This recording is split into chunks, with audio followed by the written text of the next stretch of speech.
Hi everyone, welcome to your first day of Theater 162 stage makeup. Hopefully you've had a chance to do the brief readings that were assigned for this week.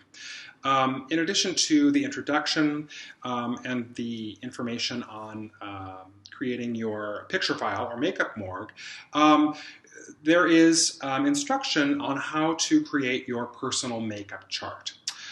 Since you will be primarily designing makeup for yourself this semester, you want to create a chart that is much closer to your face than the example in the book. Certainly this example is useful if you are, in a rush and you don't want to draw out the face. You can certainly use this, but for our purposes in class, I'm going to show you how to make a chart that emulates your face. We will also be using these cosmetology heads throughout the semester as practice when creating makeup on others, right? Certainly with the pandemic, we don't want to be touching other people's faces and making sure that we're keeping ourselves clean and sanitary. So this was a small investment and hopefully will keep everyone safe and allow you to practice makeup on others. You're certainly welcome to name yours. I think I will name mine Enid, and I'll be interested to hear what your creative names are for those. So what I would suggest is throughout the semester, if you're designing for your cosmetology head, this is probably a decent template to use. You can certainly use the protocol that I'm going to show you today to create an exact replica of this face, or you can use this one. Now for yourself, for creating your own personal makeup chart, you're going to need either a sheet protector, like so. This is just a regular, everyday, normal weight sheet protector. This is a clear overlay film. This is kind of like what we used to use when I was in grade school for overhead projectors.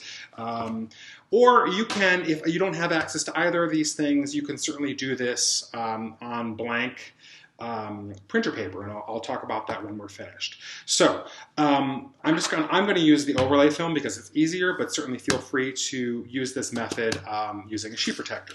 So let me move this over. Now, you want to, with your phone or your computer or your tablet, you're going to want to take a selfie.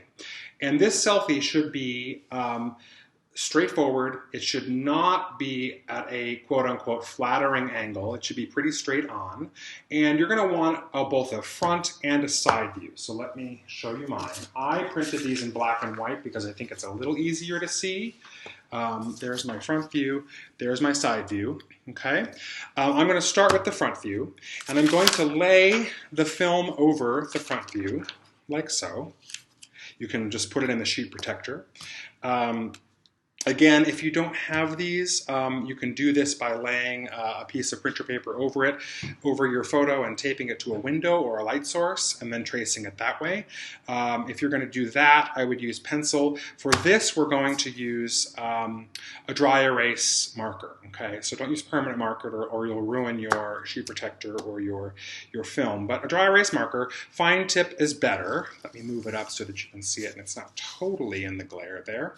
And here's what I'm going to do. I'm just going to outline the shape of my face, the shape of my eyes. I'm going to suggest my mouth. I will also suggest the chin and the bottom of the nose. And that's probably about it. I'll also put in the hairline and some ears too, so it doesn't look like a total alien. So I'm just going to start by tracing around the top of the head, like so, right about where the skull ends. You can see. So I'm just going to follow my chin line around like so, like so. Okay, and give me a neck. Okay, and I'm going to outline the eyes, just the outline of the eyes, like so, just so I know how far apart my eyes are actually set. Right? I'm going to suggest the nostril here, the bottom of the nose, like so, and then the other nostril there. You give me some ears. Those are important, right?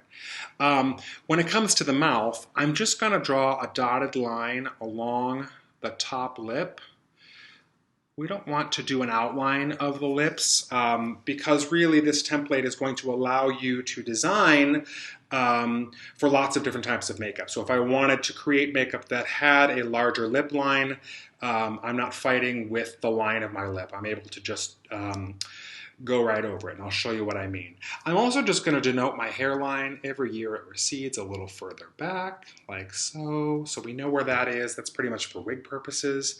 Have I gotten everything?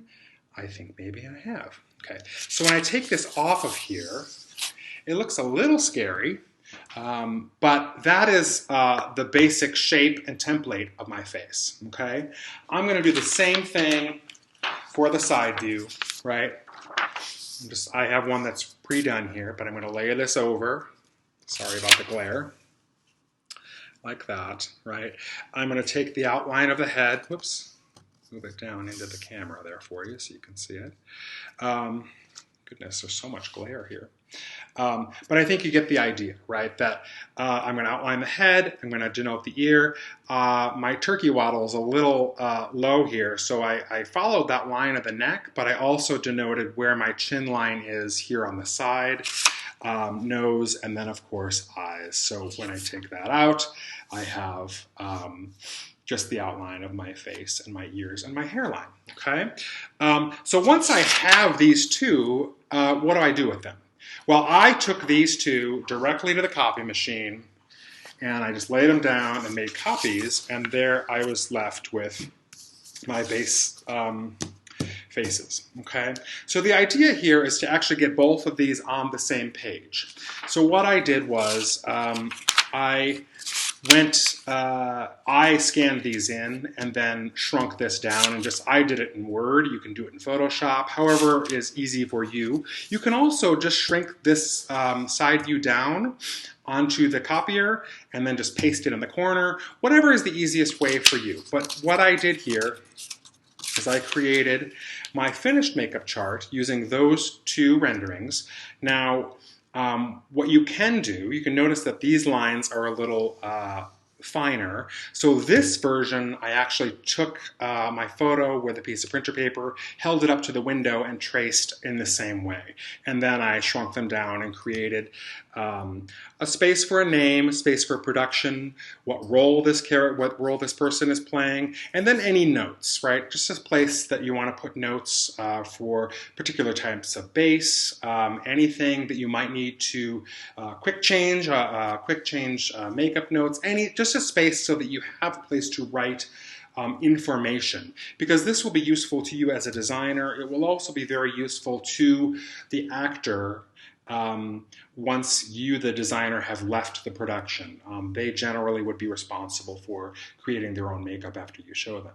So that is the object of this project. Hopefully it's pretty simple. Feel free to be creative about this. My side view is facing to the right. I think Irene Corey's is facing to the left.